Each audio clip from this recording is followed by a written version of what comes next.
Hello learners, আজকে আমরা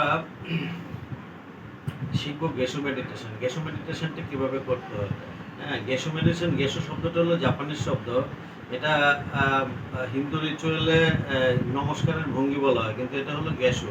গেশো হলো ইউনিভার্সাল যে পাওয়ার আছে, ইউনিভার্সাল পাওয়ারটা আমরা এই যে এই হলো হাত, ডান হাত বাম হাত, ডান হাতের সাথে বাম হাত আমি সমানভাবে জোর করবো, এইভাবে এই জোর করব, জোর করে এইভাবে ধরবো, ধরে এই যে এই দুটো আঙ্গুল আছে, যে মানে বৃদ্ধ আঙ্গুল আছে, এই বৃদ্ধ আঙ্গুল দুটোকে আমি স্টারনামে লাগাবো। স্টারনাম মানে হলো রিব কেসের যে মাঝখানে যে হাড়টা আছে, এই রিব কেসের মাঝখানে হাড়টাতে এভাবে করব।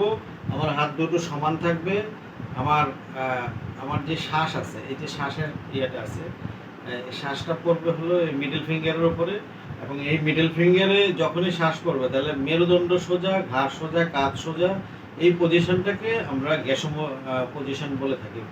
এবং এই গ্যাসো পজিশনে আমরা আমাদের যে রেইকির যে 5 প্রিন্সিপাল আছে, মানে 5 প্রিন্সিপাল, শুধুমাত্র আজকের দিনের জন্য আমি কৃতজ্ঞ চিত্তে জীবন ধারণ করব, শুধুমাত্র আজকের দিনের জন্য আমি রাগ করব না, শুধুমাত্র আজকের দিনের জন্য আমি উদ্বিগ্ন হব না, শুধুমাত্র আজকের দিনের জন্য আমি সৎভাবে জীবনযাপন করব, শুধুমাত্র আজকের দিনের জন্য আমি সকল জীব ও সত্তার প্রতি শ্রদ্ধা এবং ভালোবাসা প্রদর্শন করব।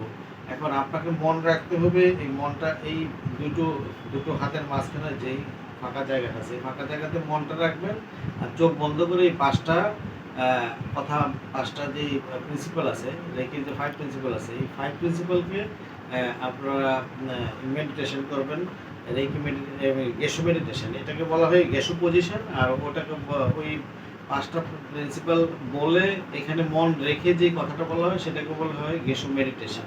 গেশো পজিশনে এসে চোখ বন্ধ করে তখন এই 5টা কথা বললে সেটাকে বলা হয় গেশো মেডিটেশন। ঠিক আছে, এখানে দুটো জিনিস শেখানো হলো, একটা হলো গেশো পজিশন এবং আরেকটা হলো গেশো মেডিটেশন।